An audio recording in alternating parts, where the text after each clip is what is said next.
Hey guys, in this video I will show you how you can join a private group on Facebook app, and it really doesn't matter if you're using iPhone or Android because the process is pretty much the same.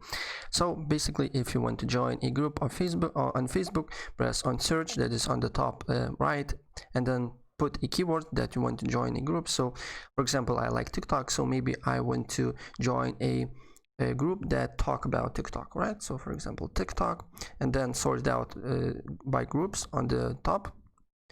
And here, as you can see here, there is a lot of groups. And for example, let's click the first one, TikTok videos India. And as you can see here, it's public.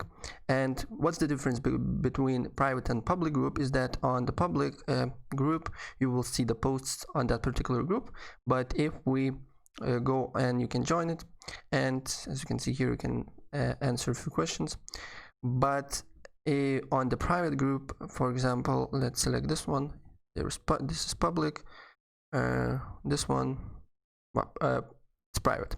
So as you can see here, you can join like you normally can join like a public group, but here you cannot see the posts that there is that inside this group. So basically that's the main difference between public and private group, and joining process is pretty much the same. So yeah, that's pretty much it. If I help you out, please press like button and subscribe for more. Take care. Bye.